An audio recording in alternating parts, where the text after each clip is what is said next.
Hey, here at Take Sports, we like to give credit where credit is due. Take a close look at these shocker highlights last night. Man, look at the video shooting. It's phenomenal.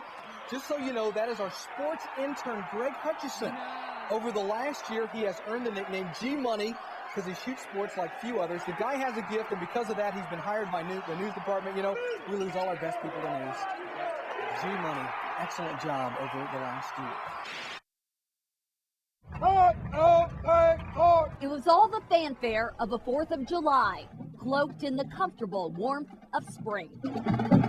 This downtown Raleigh celebration demonstrated the military might of North Carolina's troops. From the F-15E Strike Eagle jets kicking off the high-flying salute to the convoy of modern-day military machines.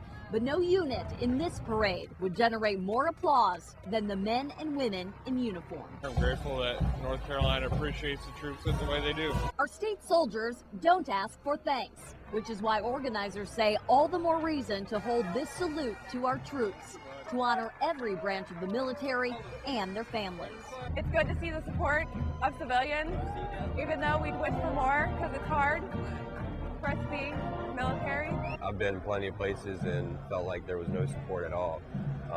So seeing this is definitely a good feeling and everything. The support stretched all along Fayetteville Street and around the Capitol complex. Police estimate approximately 50,000 people came to see patriotism and show it. This is just a small little part we can all do to let them know that we love and appreciate them. Some soldiers say they hope the gratitude doesn't stop here. See a soldier, you know, in uniform, just walk up and say thank you. I mean, that right there is just, you know, a great feeling. Much like what this thank you did for the people our nation truly can't thank enough.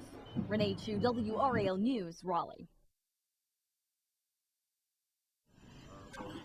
His swing might get him points on the court. See how the good things happen when you do the right thing? But for Robert Wright, it's his writing that scored him a trip to New York City.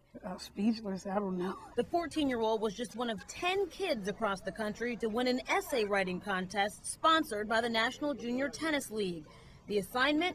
300 words about the legendary Arthur Ashe, still the only black player to win men's singles at Wimbledon, the U.S. Open, or the Australian Open. He paved the way for African Americans, such as me and my friends. The majority of the kids have never, more than the majority, some of the parents have never even seen Arthur Ashe, know who Arthur Ashe is. And that's part of the reason Robert's coach, Come on, fellas, let's speed it up. encouraged him to write. I didn't think that he would have a chance there, but I said that you go ahead on and submit it anyway. At least you're participating. But when he won, I couldn't believe it. I was at football practice at the time. When my mom picked me up, she told me that I had won the essay contest, so I was like, my heart dropped. now at the end of this week, he's off to the U.S. Open. All expenses paid, he might even get to hit with stars like Roger Federer and Andy Roddick. And I know when he comes back, he'll have lots of stories to tell us. And to tell the kids at school, what did you do on your summer vacation?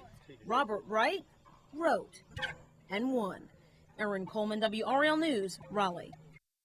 Thank you for working in your own time.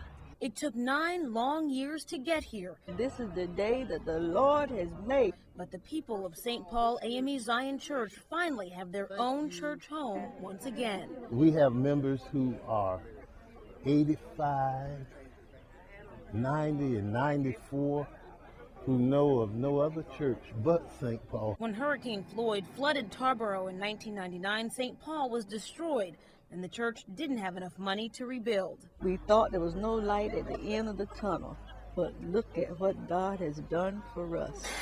God, they say, sent them 100 volunteers after a phone call from Reverend Rayner.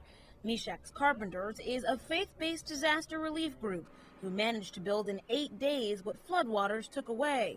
And with the new,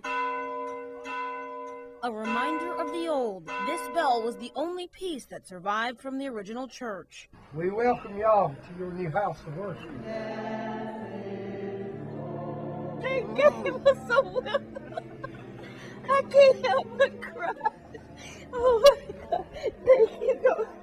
Jesus is so good. It really makes you feel good to help put people back where they were. Lord, I thank you. And thank you, Jesus. Thank you for Meshach and the Carpenters who came those volunteers. They worship together for the first time. I am so proud that God let me live to see this. A day this congregation says God gave them a miracle. Erin Coleman, WRAL News, Tarboro.